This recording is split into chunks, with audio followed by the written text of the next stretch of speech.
ठीक है। कल हमने क्या पढ़ा था? कल हमने पार्ट 5th पढ़ा था। आज हम पार्ट 6th पढ़ने जा रहे हैं। पार्ट 6th का पहला क्वेश्चन शुरू करने से पहले मैं अपना इंट्रोडक्शन दे देती हूँ काफी सारे न्यू स्टूडेंट्स को। मैं हूँ स्वाति सेजवानी। मैं स्वागत करती हूँ आपका उदित फार्मेसी के ऑनलाइन लर्निंग प्लेटफॉर्म पे। हम लोग पढ़ने जा रहे हैं pharmacy law and ethics series की टॉप 20 क्वेश्चन सीरीज का पार्ट 6। पार्ट 6 का क्वेश्चन नंबर पहला यानी कि हमारा आज का क्वेश्चन नंबर 9 शुरू करते हैं यहाँ से। Give the classes of advertisements which are prohibited under the Drug and Magic Remedies Act. आपको यहाँ पे क्वेश्चन पूछा गया है कौन से एक्ट से? आपका क्वेश्चन पूछा गया है drugs and magic remedies act से। क्या पूछा गया है? जो ड्रग्स और जादुई उपचार अधिनियम के तहत प्रतिबंधित विज्ञापनों की श्रेणियां बताइए। यानी कि हमने जब drug and magic remedies act पढ़ा था उसमें हमने पढ़ा था ये ऐसा एक्ट है जिसमें झूठी एडवर्टीजमेंट्स को नहीं दिखाया जाता। आंसर बढ़ने से पहले मैं आपको टॉपिक क्लियर करती हूँ कि हमको इसमें लिखना क्या है। ठीक है, तो हमने जब drug and magic remedies act पढ़ा था तब मैंने आपको बताया था इसमें वो एडवर्टीजमेंट्स आती हैं जिसपे रोक लगाई जाती है, जो नकली होती हैं, जो झूठी होते हैं, जो फॉल्स क्लेम्स करते हैं। तो यहाँ पे आपसे क्लासेस ऑफ एडवर्टीजमेंट्स पूछिए। क्लासेस का मतलब होता है टाइप्स, ठीक है, और प्रोहिबिटेड का मतलब होता है प्रतिबंधित यानी कि रोकी हुई, है ना। तो कौन कौन सी ऐसी एडवर्टीजमेंट्स के टाइप्स हैं जो कि प्रतिबंधित हैं हमारे drug and magic remedies act के अंदर? हमको उस टाइप ऑफ एडवर्टीजमेंट्स के बारे में लिखना है और उन्हीं टाइप ऑफ एडवर्टीजमेंट्स को यहाँ पे क्लासेस ऑफ एडवर्टीजमेंट्स कहा गया है। ठीक है, तो सबसे पहली कैटेगरी जो कि प्रोहिबिटेड है इस कैटेगरी में, तो नंबर 1 डाल के लिखेंगे हम। हेडिंग डालेंगे पहले, prohibition of advertisement of certain drugs for treatment of disease and disorders. अगर आप ये हेडिंग नहीं भी लिखते हो तो भी चलेगा, चाहो तो क्वेश्चन में से भी लिख सकते हो। Classes of advertisements which are prohibited are as follows. ठीक है, तो सबसे पहली कैटेगरी आएगी आपकी यहाँ से। नंबर 1 यहाँ से नहीं, यहाँ पे ए डाला हुआ है तो आप नंबर 1 भी डाल सकते हो।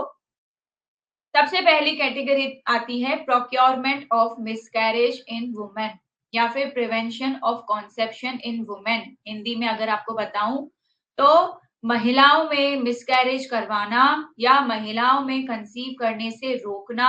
अगर ऐसे एडवर्टीजमेंट्स हम देते हैं तो ऐसे एडवर्टीजमेंट्स पे प्रोहिबिशन लगा हुआ है, प्रतिबंध लगा हुआ है। आप ऐसे एडवर्टीजमेंट्स कहीं भी नहीं दे सकते जिसमें बताया जाए कि मिसकैरेज कैसे हो सकता है, यानी कि आप गर्भपात कैसे करा सकते हो, या फिर आप गर्भ धारण को रोकने के लिए क्या-क्या मेथड्स यूज कर सकते हो। ये जो दोनों कैटेगरीज हैं इस पे पूर्ण तरीके से प्रतिबंध लगा हुआ है सरकार द्वारा। आप ऐसे एडवर्टीजमेंट बिल्कुल नहीं कर सकते। एक्सप्लेन कैसे कर सकते हैं आप इस पॉइंट को? वैसे तो आपको ये सिर्फ पॉइंट ही लिखना है, मैंने एक्सप्लेनेशन आपके लिए लिखा है ताकि मैं आपको समझा सकूं। प्रोक्योरमेंट ऑफ मिसकैरेज यानी कि गर्भपात कराना। इसका मतलब है इंटेंशनली एंडिंग अ प्रेगनेंसी, जानबूझ के किसी औरत की प्रेगनेंसी को खत्म करना, उसको मिसकैरेज, प्रोक्योरमेंट ऑफ मिसकैरेज कहा जाता है। अब ये जो गर्भपात किया जाता है ये आर्टिफिशियल तरीके से किया जा सकता है, यानी बाहर किसी दूसरे तरीकों को यूज करके, मदर को फोर्स करके करा जा सकता है, या फिर थर्ड पार्टी के द्वारा भी करा जा सकता है। In India, voluntary causing a miscarriage without a good faith effort to save woman's life is criminal offense। हमारे भारत में अगर आप मिसकैरेज कराते हो, किसी को जबरदस्ती फंसा के, झूठा विश्वास दिला के, और आप औरत की जान के बारे में भी नहीं सोचते कि उसकी जान जा सकती है, तो ये एक तरह का कानूनी अपराध है और इस अपराध के लिए आपको 3 साल तक की जेल हो सकती है, फाइन लग सकता है। तो पहली कैटेगरी कौन सी हो गई जिसका हम एडवर्टीजमेंट नहीं कर सकते? तो पहली कैटेगरी हो गई महिलाओं में मिसकैरेज करवाना या महिलाओं में कंसीव करने से रोकने वाली कैटेगरी। मिसकैरेज करवाना, जानबूझकर आर्टिफिशियल तरीके से प्रेगनेंसी को खत्म करना, या तो माँ द्वारा या किसी तीसरे पक्ष की मदद से, ये गैर कानूनी है। भारत में महिला की जान बचाने की अच्छी नीयत से कोशिश किए बिना अपनी मर्जी से मिसकैरेज कराना एक क्रिमिनल ऑफेंस है। इसके लिए 3 साल तक की जेल, जुर्माना या दोनों हो सकते हैं। ठीक है, तो ऐसा कोई भी एडवर्टीजमेंट जिसमें मिसकैरेज के बारे में बताया जा रहा है, गर्भपात के बारे में बताया जा रहा है, ऐसे चीजों के बारे में बताया जा सकता है कि जिससे गर्भधारण ना हो महिलाओं को, तो ये सारी चीजें जो हैं एडवर्टीजमेंट प्रोहिबिटेड है। ठीक है। दूसरी कैटेगरी आती है, कौन सी प्रोहिबिटेड है? मेंटेनेंस और improvement of the capacity of human beings for sexual pleasure, यानी कि इंसानों की जो सेक्सुअल प्लेजर की क्षमता को बनाए रखने के लिए या बेहतर बनाने के लिए जो एडवर्टीजमेंट्स होते हैं वो भी प्रोहिबिटेड हैं, है ना। उस पे भी आप एडवर्टीजमेंट नहीं कर सकते। तीसरी कैटेगरी है connection of menstrual disorder in women, महिलाओं में जो पीरियड्स की प्रॉब्लम होती है, जो मेंस्ट्रुअल साइकिल को डिसऑर्डर होता है, अगर आप उसके लिए एडवर्टीजमेंट करते हो कि आप हमारी ये जड़ी बूटी खाओ, हमारी ये दवाई पियो, तो उससे आपका मेंस्ट्रुअल डिसऑर्डर ठीक हो जाएगा, तो ऐसे एडवर्टीजमेंट्स का भी आप प्रचार नहीं कर सकते, वो पूरी तरह से प्रोहिबिटेड है। ठीक है, ये 3 कैटेगरी आती हैं कि आप कौन-कौन सी चीजों का एडवर्टीजमेंट नहीं कर सकते। नेक्स्ट है prohibition of misleading advertisement related to drugs. कौन सी ऐसी ड्रग्स के बारे में चीजें हैं जिसका आप एडवर्टीजमेंट नहीं कर सकते? तो पहली है डायरेक्टली और indirectly gives a false impression regarding the true character of drug. यदि किसी दवा की असली पहचान के बारे में गलत जानकारी आप दे रहे हो, चाहे आप सीधी तरीके से दो, चाहे किसी और तरीके से दो, लेकिन किसी भी दवा की अगर आप झूठी जानकारी दे रहे हो तो उस पे प्रोहिबिशन है, प्रतिबंधित है वो सरकार द्वारा। आप किसी भी ड्रग्स की झूठी जानकारी के द्वारा एडवर्टीजमेंट नहीं कर सकते। दूसरा, makes a false claim for the drug, दवा के बारे में झूठा दावा करना। जैसे आपके पास कोई दवाई है, आप उसका दावा कर रहे हो कि हमारी दवाई डायबिटीज को ठीक कर सकती है, तो अभी तक ऐसी कोई भी दवाई नहीं है जिसको एक गोली लो डायबिटीज खत्म हो जाए। हमारी दवाई टीबी को खत्म कर सकती है, तो ऐसी अभी तक कोई भी दवाई नहीं है जो टीबी को ठीक कर सकती है, कैंसर को ठीक कर सकती है, तो ऐसी अभी तक कोई भी मेडिसिन नहीं है जो कैंसर को ठीक कर सकती है। ये सारी जो बीमारियां हैं इनका ट्रीटमेंट चलता है, ठीक है, दवाइयों से ये मैनेज होती हैं, लेकिन ये बीमारियों का अभी तक कोई भी ऐसा इलाज नहीं है कि दवाई लो और बीमारी जड़ से खत्म हो जाए। तो किसी भी ड्रग के बारे में अगर आप झूठा दावा करके एडवर्टीजमेंट करते हो तो वो भी पूरी तरह से क्या है, फॉल्स, आप फॉल्स क्लेम में आता है और आप उसको एडवर्टाइज नहीं कर सकते। ठीक है। थर्ड कैटेगरी आती है import and export of certain advertisements, यानी कि no person shall be allowed to import और export any documents which are prohibited under the drug and magic remedies act. Drug and magic remedies के act के अंदर कुछ विज्ञापनों के भारत में इम्पोर्ट और एक्सपोर्ट पर रोक लगी हुई है, यानी कि कोई भी व्यक्ति किसी भी ऐसे डॉक्यूमेंट का इंपोर्ट या एक्सपोर्ट नहीं कर सकता जो ड्रग एंड मैजिक रेमेडीज के तहत मना है ना। इंपोर्ट का मतलब यहाँ से इंडिया से कोई चीज बाहर भेजना, एक्सपोर्ट का मतलब बाहर से कोई चीज मंगाना। तो दवाई वगैरह तो अलग है, लेकिन अगर कोई डॉक्यूमेंट भी ऐसा है जो कि इस एक्ट के अंदर मना है कि आप इस डॉक्यूमेंट का इंपोर्ट एक्सपोर्ट नहीं कर सकते, और आप उस डॉक्यूमेंट का इंपोर्ट एक्सपोर्ट भी करते हो, तो वो ऑफेंस माना जाता है, उसके लिए भी कड़ी पेनल्टी लगती है। तो ये 3 कैटेगरीज आपको लिखनी है, ठीक है। ये 3 क्लासेस हैं जो कि प्रोहिबिटेड हैं इस एक्ट के अंदर। सिंपल सी आप लिख सकते हो। इसके बाद आपको लिखनी है क्या क्या पेनल्टी लगती है। इतनी सारी चीजों के बाद भी अगर आप कुछ गलत चीजें करते हो तो क्या क्या पेनल्टी लग सकती है। In the case of first conviction, अगर आप पहली बार दोषी पाए गए तो आपको 6 महीने की जेल हो सकती है, फाइन भी लग सकता है, या दोनों चीजें भी हो सकती है, ठीक है। और अगर आप बार बार रिपीटेडली चीजें दोहराते जा रहे हो, दूसरी बार दोषी पाए जाते हो, तो 1 साल तक की जेल हो सकती है, जुर्माना हो सकता है, या दोनों ही चीजें हो सकती हैं। ठीक है, ठीक है। तो तुम्हें नींद लग जाती है तो तुम क्या चैट पे यहाँ पे बातें करते रहोगे, मेरा नहीं सुनोगे? सुनने से नींद लग जाती है, और चैट करते रहो, मैसेज भेजते रहो, तो उसमें नींद नहीं लगती है। ठीक है, तो ये 3 कैटेगरीज आपको लिखनी है। कौन कौन सी कैटेगरीज हो गई, एक बार हम लोग रिवाइज कर लेते हैं ताकि किसी को डाउट हो तो आप पूछ सकते हो। पहली कैटेगरी हो गई कि कुछ ऐसी डिजीजेज हैं, कुछ ऐसी बीमारियां हैं जिसके लिए आप एडवर्टीजमेंट नहीं कर सकते, ठीक है। कुछ ऐसी डिजीजेस हैं, कुछ ऐसी बीमारियां हैं जिसके लिए आप एडवर्टीजमेंट नहीं कर सकते। तो सबसे पहले आता है उसमें मिसकैरेज वाला, आप मिसकैरेज के लिए एडवर्टीजमेंट नहीं कर सकते। दूसरा आता है सेक्सुअल प्लेजर की कैपेसिटी को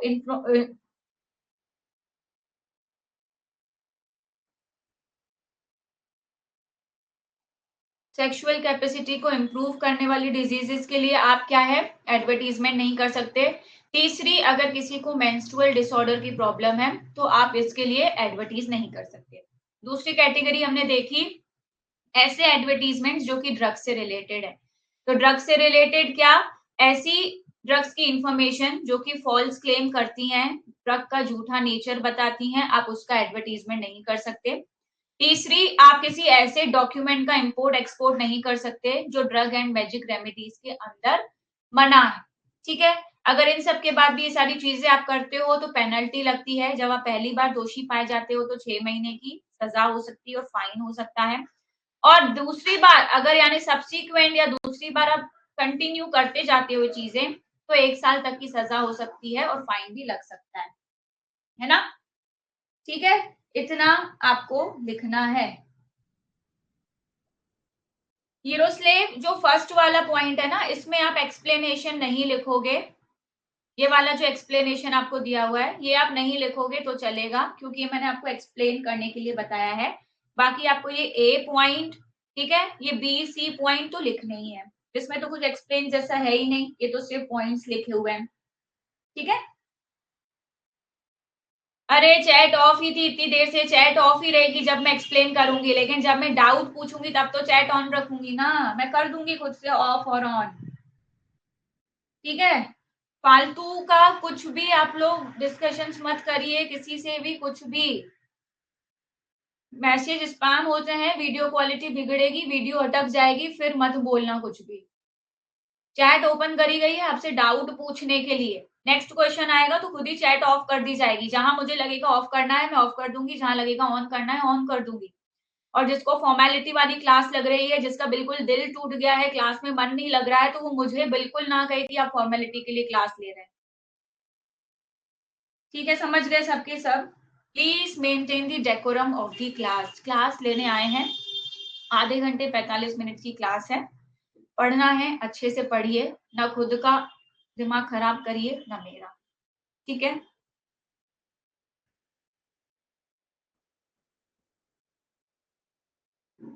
चलो नेक्स्ट क्वेश्चन शुरू करते हैं। नेक्स्ट में देखो क्या पूछा गया है, डिटेल नोट पूछा गया है इन चारों पे। ठीक है,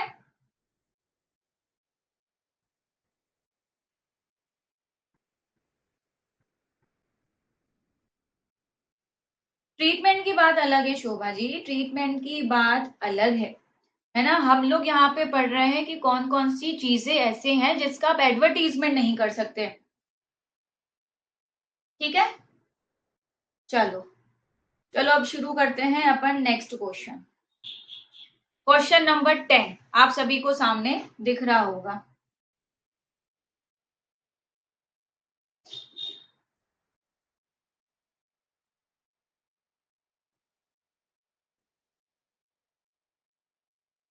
मैं वही तो कह रही हूं कि टीबी का क्योर है। मैंने क्या कहा, क्योर है हर चीज का, ट्रीटमेंट है हर चीज का, लेकिन अभी तक ऐसा कोई दवाई आई क्या टीबी की कि एक गोली खाओ और टीबी खत्म। ऐसी कोई दवाई आई क्या कि एक गोली खाओ डायबिटीज खत्म, नहीं, वो चलती रहेगी, आपको दवाइयां लेनी ही पड़ेगी, ब्लड प्रेशर में आपको दवाइयां लेनी ही पड़ेगी, वो आपका नॉर्मल रहेगा। लेकिन ऐसी कोई दवाई आई क्या कि दवाई लो और टीबी खत्म, डायबिटीज खत्म, ब्लड प्रेशर की प्रॉब्लम खत्म, नहीं, हम उसको मैनेज कर रहे हैं, है ना, हम उसको ठीक नहीं कर पा रहे हैं। तो ऐसे एडवर्टीजमेंट जैसे कोई कहे कि मेरा ये ताबीज पहन लो, आपका जो डायबिटीज का प्रॉब्लम है पूरा खत्म हो जाएगा, तो ये मिसलीडिंग एडवर्टीजमेंट्स है और ऐसे एडवर्टीजमेंट्स पे ही रोक लगाने को बोला गया है drug and magic remedies act में। ठीक है, अब नीचे यहाँ पे 4 आपको शॉर्ट नोट दिख रहे हैं, इन सब पे आपको डिटेल नोट लिखना है। पिछला जो क्वेश्चन था उसमें से 4 में से 2 करने थे, लेकिन यहाँ पे चारों के चारों पूछे गए हैं, तो 3 मार्क्स में भी पूछ सकते हैं, 4 मार्क्स में भी पूछ सकते हैं। तो पहला है पॉइजन एक्ट, दूसरा है IAEC, तीसरा है FSSAI और चौथा है CDL। हम शुरू करेंगे पॉइजन एक्ट से। पॉइजन एक्ट का ईयर प्लीज सब लोग याद रखिएगा। पिछले साल 2025 के पेपर में इसको 1 मार्क क्वेश्चन में पूछा गया था फिल इन दी ब्लैंक्स में कि पॉइजन एक्ट कब आया। तो सबसे इजी है 1919, इससे इजी कोई भी नहीं है कि आप इस एक्ट को याद रखो। 1919 में जहर के बारे में एक्ट आया था, यानी कि पॉइजन एक्ट आया था। Poison act 1919 was passed to regulate the import, possession and sale of poison in India। क्यों आया था पॉइजन एक्ट? पॉइजन एक्ट 1919 भारत में इसलिए आया था ताकि भारत में जहर का जो भी इंपोर्ट हो रहा है, जो भारत में जहर को रखा जा रहा है या भारत में जो भी जहर को बेचा जा रहा है, उसको रेगुलेट करने के लिए, है ना, उस पर नियंत्रण पाने के लिए अगर हम पॉइजन्स को, नार्कोटिक ड्रग्स को, साइकोट्रोपिक सब्सटेंसेस को नियंत्रित नहीं करेंगे तो उसका मिसयूज होगा ज्यादा से ज्यादा, है ना। ज्यादा से ज्यादा अगर चीजें मार्केट में गैर कानूनी तरीके से आएंगी तो लोग उसका ज्यादा से ज्यादा मिसयूज करेंगे, हेल्थ रिस्क बढ़ेंगे। तो पॉइजन भी उसी कैटेगरी में आता है। तो अगर पॉइजन पे सरकार नियंत्रण नहीं करेगी, रेगुलेट नहीं करेगी, तो उसका इंपोर्ट, एक्सपोर्ट, सेल, ये सब कुछ मिसयूज हो सकता है। ठीक है, मेन ऑब्जेक्टिव क्या है पॉइजन एक्ट का? To prevent the misuse of poisonous substances, यानी कि इसका मकसद है जहरीली चीजों के गलत इस्तेमाल को रोकना। आप सबको पता है कि हमारे यहाँ पे बहुत सारी चीजें ऐसी होती हैं जिसको अगर लोगों को मिसयूज करने को मिल जाए तो 80 to 90% ऐसे होते हैं जो उसको मिसयूज करना सबसे पहले शुरू करते हैं। तो ये जो सारे एक्ट्स हैं इनको इसलिए बनाया गया है ताकि लोग जो हैं इन फालतू की चीजों का मिसयूज ना करें। अब दो तरह से इसका रेगुलेशन होता है। एक होता है सेंट्रल लेवल पे जो सेंट्रल गवर्नमेंट करती है, दूसरा होता है राज्य लेवल पे यानी कि स्टेट गवर्नमेंट द्वारा। सेंट्रल गवर्नमेंट क्या करती है, हमारे इंडिया में जो भी पॉइजन्स का इंपोर्ट होता है ना, यहाँ से जो भी पॉइजन्स का इंपोर्ट होता है उसको देखने की जिम्मेदारी होती है सेंट्रल गवर्नमेंट की। तो फिर स्टेट गवर्नमेंट क्या करती है, स्टेट गवर्नमेंट अपने अपने एरिया में, है ना, जो भी उनके राज्य का एरिया है, the state government regulate and make rules for possession and sale of poisons in their area। यानी कि उनके राज्य में और उनके राज्य के आसपास का जो एरिया है वहां पर कौन कैसा पॉइजन रख रहा है, पोजेशन का मतलब होता है अपने पास रखना, और कौन कौन सा पॉइजन बेच रहा है, ये जो सारा नियंत्रण है स्टेट गवर्नमेंट करती है। समझ में आया? सेंट्रल गवर्नमेंट क्या करेगी, हमारे इंडिया से जो भी पॉइजन इंपोर्ट होगा उसको देखेगी। स्टेट गवर्नमेंट अपने आसपास के एरिया को देखेगी, वहां पे कौन से लोग पॉइजन का स्टोरेज कर रहे हैं, कौन सा पॉइजन सेल कर रहे हैं। ठीक है, क्या ऑब्जेक्टिव है पॉइजन एक्ट के, क्यों बनाया गया? सबसे पहले तो 1919 में ही आया, to regulate the sale and possession of poisons in the country. Country मतलब हमारी इंडिया की बात हो रही है। हमारी इंडिया में जो भी पॉइजन्स की सेल हो रही है, जो भी उसका रख रखाव हो रहा है, उसके रेगुलेशन के लिए पॉइजन एक्ट को बनाया गया। And to prevent the illegal use of these substances, और इन सब्सटेंसेस को कोई गैर कानूनी तरीके से ना यूज करे इसके लिए बनाया गया। देखो यहाँ पे जो पॉइंट्स पढ़ी थी ना वही यहाँ पे आ गई, याद रखना, शुरू में भी वही लिखोगे ये दो पॉइंट, आखिर फिर आगे जाके हेडिंग डाल के भी वही दोनों पॉइंट लिखोगे। क्या लिखोगे? देश में जहर की बिक्री और रखने को रेगुलेट करने और इन चीजों को गैर कानूनी तरीके को इस्तेमाल से रोकने के लिए पॉइजन एक्ट 1919 आया था। दूसरा, to ensure that certain poisons are labelled and sold only by licence dealers, यह पक्का करना कि कुछ जहरों पर लेबल लगे हों और उन्हें सिर्फ लाइसेंस वाले डीलर ही बेचें। सबसे इंपॉर्टेंट बात कि जो भी पॉइजन आता है वो अलग अलग कैटेगरी का आता है, तो हर एक पॉइजन पे सही तरह से लेबल लगा हुआ होना चाहिए और उन पॉइजन्स को वही डीलर बेचें जिनके पास प्रॉपर लाइसेंस हो। इसके लिए भी पॉइजन एक्ट आया। तीसरा ऑब्जेक्टिव है to establish penalties for the illegal sale of poisons, जहरों की अगर कोई गैर कानूनी बिक्री कर रहा है या गैर कानूनी तरीके से रख रहा है तो उसके लिए सजा तय की जाए, इसके लिए पॉइजन एक्ट को बनाया गया। अगर एक्ट नहीं होगा तो सजा कौन डिसाइड करेगा?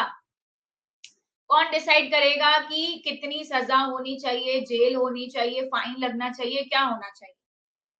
नेक्स्ट ऑब्जेक्टिव है to require that a register be kept of all poison sold, जितने भी जहर बेचे जा रहे हैं उसका एक रजिस्टर होना चाहिए जिसमें सब होना चाहिए, name and address of the purchaser, किसने आपसे जहर खरीदा उसका नाम होना चाहिए, एड्रेस होना चाहिए, to track the sale and use of these substances, ठीक है, ताकि इन चीजों की बिक्री और इस्तेमाल को ट्रैक किया जा सके। सारी डिटेल्स लिखी होनी चाहिए उस रजिस्टर में कि आपने कौन सा जहर बेचा, किसको बेचा, उसका एड्रेस, ठीक है, ताकि आपको पता चल सके कि आपने कितनी सेल करी है और कौन कौन इन सब्सटेंस को यूज कर रहा है। लास्ट ऑब्जेक्टिव है इस एक्ट का कि आप पब्लिक को बचा सको, प्रोटेक्ट कर सको डेंजरस साइड इफेक्ट्स जो होते हैं टॉक्सिक सब्सटेंसेस के उससे, और कोई इन पॉइजन्स का मिसयूज ना कर सके उससे। लोगों को जहरीली चीजों के खतरनाक असर से बचाने के लिए पॉइजन एक्ट बनाया गया है और जहरों का गलत इस्तेमाल आप रोक सको इसके लिए पॉइजन एक्ट को बनाया गया है। शॉर्ट में आपको लिखना है पॉइजन एक्ट के बारे में, इतना आप सब लिख लेंगे आई होप। सबसे पहले आप पॉइजन एक्ट का ईयर लिख लेंगे, है ना, कि पॉइजन एक्ट जो है 1919 में आया। फिर आप लिख लेंगे कि ये इसलिए आया ताकि हम इसका इंपोर्ट और सेल पे रेगुलेट कर सकें, इसके लिए लिखेंगे। फिर आप लिखोगे कि सेंट्रल गवर्नमेंट जो है वो कंट्रोल करती है पॉइजन का इंपोर्ट, ये वाला पॉइंट लिख लोगे। फिर लिखोगे कि स्टेट गवर्नमेंट जो है उसके आसपास के एरिया का पॉइजन का सेल और पोजीशन कंट्रोल करती है, ये लिख लोगे। उसके बाद आप ऑब्जेक्टिव हेडिंग डालोगे। ऑब्जेक्टिव हेडिंग डालने के बाद शुरू में जो 2 पॉइंट आपने लिखी वही 2 पॉइंट लिखोगे कि पॉइजन एक्ट 1919 में आया, रेगुलेट करने के लिए आया, ठीक है। फिर आप तीसरा लिखोगे कि जहरीले पदार्थ जो भी आप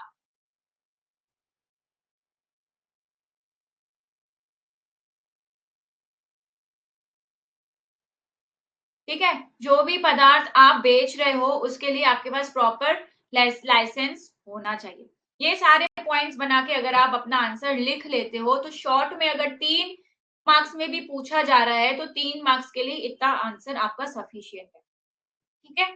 नेक्स्ट जो शॉर्ट नोट पूछा गया है वो पूछा गया है आपसे एफएसएसएआई के बारे में, सॉरी आईएईसी के बारे में। एफएसएसएआई इसके बाद है। आईएईसी क्या होता है आप सबने पहले भी पढ़ा होगा आईएईसी के बारे में। आईएईसी होता है इंस्टीट्यूशनल एनिमल्स एथिक्स कमेटी, नाम से समझना, जब नाम से इसको समझोगे तो खुद से आंसर बना के लिख पाओगे। इंस्टीट्यूशनल, इंस्टीट्यूशन का मतलब क्या होता है, अब आपका इंस्टीट्यूट आपका कॉलेज भी हो सकता है, आपकी लैब भी हो सकती है, ठीक है, आपकी रिसर्च लैब भी हो सकती है, जहां पे भी आप प्रैक्टिकल परफॉर्म कर रहे हो उसको इंस्टीट्यूट कहा जाता है, ठीक है। आप लोगों ने कई सारे कॉलेज का नाम भी पढ़ा होगा, जैसे institute of pharmacy, central institute of pharmacy, ठीक है। इस तरह से तो इंस्टीट्यूट का मतलब होता है जहां पे आपकी चीजें हो रही हैं, ठीक है, तो वहीं से ही नाम लिया गया है इंस्टीट्यूशनल एनिमल्स एथिक्स कमेटी। हाँ, जीजीआईटीएस बहुत सारे हैं, यहाँ पे इंस्टीट्यूट का मतलब क्या है हम वो समझते हैं। तो आईएईसी का मतलब होता है इंस्टीट्यूशनल एनिमल्स एथिक्स कमेटी, यानी नाम से ही समझ में आ गया ये ऐसी कमेटी है जो एनिमल से जुड़ी हुई है। अब एनिमल की किस चीज से जुड़ी हुई है, एनिमल की नैतिकता से जुड़ी हुई है, मतलब it is a body comprising of group of persons for the purpose of control and supervision of experiments on animals perform. Simple भाषा में समझो, आईएईसी एक ऐसी कमिटी है जिसमें बहुत सारे लोगों का ग्रुप होता है, यानी कि it is a group of persons. क्यों होता है लोगों का ग्रुप, ताकि एनिमल्स के ऊपर जो भी एक्सपेरिमेंट परफॉर्म करे जा रहे हैं उस पे हमारा कंट्रोल रहे, उस पे हमारी निगरानी रहे। सुपरविजन का मतलब होता है निगरानी, ठीक है। जो भी एनिमल्स आप एक्सपेरिमेंट्स में यूज कर रहे हो उस पे हमारा कंट्रोल रहे, उस पे हमारी निगरानी रहे, हमारा देख रेख रहे, इसके लिए जो इंस्टीट्यूट्स में कमेटी बनाई जाती है उसको बोला जाता है इंस्टीट्यूशनल एनिमल्स एथिक्स कमेटी। आप लोगों ने देखा होगा कई सारे कॉलेज में एम फार्म होता है, तो वहां पे रिसर्च के प्रैक्टिकल्स होते हैं, रिसर्च के प्रोजेक्ट होते हैं, तो वहां पे एनिमल्स को यूज किया जाता है एक्सपेरिमेंट के लिए, रैट को यूज किया जाता है, माइस को यूज किया जाता है। तो इनपे जो प्रैक्टिकल्स करे जाते हैं, जो एक्सपेरिमेंट करे जाते हैं वो तभी करे जाते हैं जब आईएईसी अप्रूवल दे देती है। हर एक कॉलेज में, हर एक रिसर्च लैब में IAEC होती है, यानी कि ऐसी कमिटी होती है जो पहले आपके एक्सपेरिमेंट्स को देखती है, अप्रूवल देती है, उसके बाद ही आप प्रैक्टिकल परफॉर्म कर सकते हो। तो इंस्टीट्यूशनल एनिमल्स एथिक्स कमिटी का मतलब है जानवरों पर किए जाने वाले एक्सपेरिमेंट्स को कंट्रोल करने और उनकी देखरेख करने के मकसद से लोगों के ग्रुप की बनी एक बॉडी। ठीक है। IAEC will review and approve all type of research proposal। IAEC study शुरू होने से पहले पूरा प्रपोजल देखती है, ठीक है, जिसमें भी स्मॉल एनिमल्स इन्वॉल्व हैं। स्टडी शुरू होने से पहले आपको IAEC के पास अपनी फाइल देनी पड़ती है। तो IAEC स्टडी शुरू होने से पहले ही छोटे जानवरों पर जो भी एक्सपेरिमेंट होता है, वो सारा रिसर्च प्रपोजल का रिव्यू और अप्रूवल देती है। अगर IAEC ने कह दिया कि आपका एक्सपेरिमेंट आप नहीं कर सकते, अगर इसमें एनिमल्स की जान जा सकती है, एनिमल्स को बहुत ज्यादा नुकसान हो सकता है, तो वो प्रैक्टिकल आपका खारिज हो जाता है, वो प्रैक्टिकल फिर आप परफॉर्म नहीं कर सकते। IAEC में टोटल 8 मेंबर्स होते हैं, ये याद रखना, 1 मार्क क्वेश्चन में पूछा जाता है कि IAEC में कितने मेंबर होते हैं। तो IAEC में टोटल 8 मेंबर होते हैं। IAEC के मेंबर होते हैं 5 और 3 मेंबर्स होते हैं आपके नॉमिनीज के। ठीक है, नॉमिनीज के होते हैं 3 मेंबर्स। तो टोटल 5 और 3 हो गए 8। 5 मेंबर्स कौन से होते हैं? 5 मेंबर्स होते हैं, एक होता है आपका बायोलॉजिकल साइंटिस्ट, ठीक है। 2 साइंटिस्ट होते हैं अलग अलग बायोलॉजिकल डिसिप्लिन के, यानी एक बॉटनी का हो गया, एक जूलॉजी का हो गया। एक होता है वेटरिनेरियन, यानी कि जानवरों का डॉक्टर, पशु चिकित्सक जिसको हिंदी में कहते हैं। तो एनिमल्स पे एक्सपेरिमेंट होने हैं तो एक पशु चिकित्सक का होना तो जरूरी है, जो कि एनिमल्स की केयर के लिए बहुत जरूरी होता है। और एक होता है साइंटिस्ट, ठीक है, जो कि एनिमल फैसिलिटी का पूरा इंचार्ज होता है। तो टोटल मिला के हो गए 5 लोग। एक बायोलॉजिकल साइंटिस्ट हो गया, अलग अलग बायोलॉजिकल फील्ड के 2 साइंटिस्ट हो गए, जानवरों की देखभाल के लिए एक वेटेरिनेरियन यानी पशु चिकित्सक हो गया, और पूरी संस्था का एक इंचार्ज एक साइंटिस्ट हो गया जो पूरी संस्था को देखेगा। 5 मेंबर ये हो गए, और 3 मेंबर आते हैं यहाँ से, यानी कि CPC के नॉमिनी। एक होता है आपका मेन नॉमिनी, एक होता है साइंटिस्ट जो कि इंस्टीट्यूट के बाहर का हो, इंस्टीट्यूट का कोई नहीं, बाहर से एक साइंटिस्ट अपॉइंट किया जाता है। और एक होता है सोशली अवेयर नॉमिनी, यानी कि जो पूरी समाज से अवेयर हो वो नॉमिनी। ठीक है, यहाँ पे लिंक नॉमिनी आपको दिख रहा होगा और स्टार बना हुआ भी दिख रहा होगा। एक लिंक नॉमिनी अपॉइंट किया जाता है, ये इसलिए अपॉइंट किया जाता है ताकि अगर मेन नॉमिनी बिजी है, वो किसी मीटिंग में नहीं आ पा रहे हैं, ठीक है, किसी वजह से अपना काम नहीं कर पा रहे हैं, तो उसकी जगह ये लिंक नॉमिनी काम करते हैं। इतना आपको इंस्टीट्यूशनल एनिमल्स एथिक्स कमेटी में लिखना है। इसमें आपको कोई डाउट है कि क्या होता है इंस्टीट्यूशनल एनिमल्स एथिक्स कमेटी?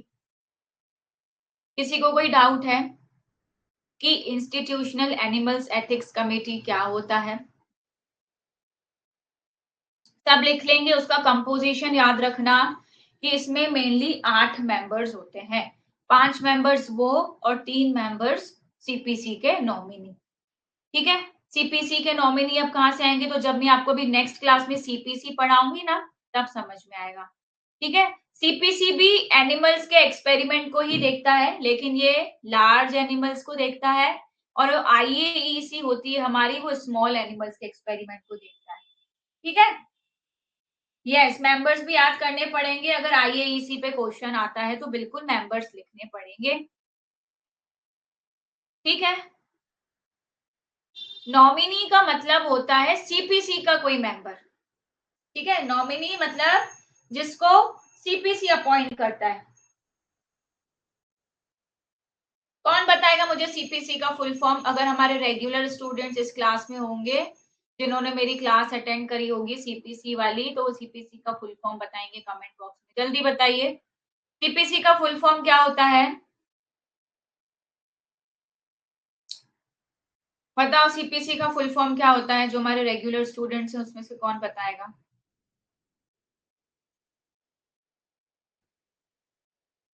बताइए, किसी को पता है CPC का फुल फॉर्म?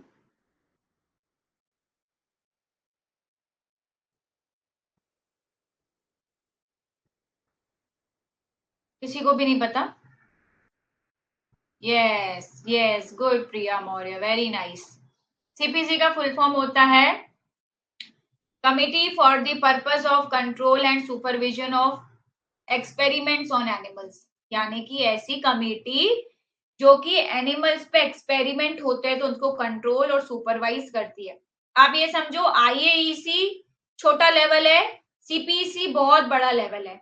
आईएईसी हर एक कॉलेज इंस्टीट्यूट में होता है जहाँ पे छोटे छोटे एक्सपेरिमेंट्स होते हैं। सीपीसी बड़े लेवल, बड़े बड़े जो एक्सपेरिमेंट्स होते हैं उनका अप्रूवल देता है ना। ये जो आईएईसी अप्रूवल देता है, आईएईसी को भी सीपीसी से अप्रूवल लेना पड़ता है, ठीक है। तो सीपीसी है बड़ा, आईएईसी है उसका छोटा फॉर्म, जो कि हर एक इंस्टीट्यूट में होता है जहां पे भी एनिमल पे एक्सपेरिमेंट किए जाते हैं, ठीक है।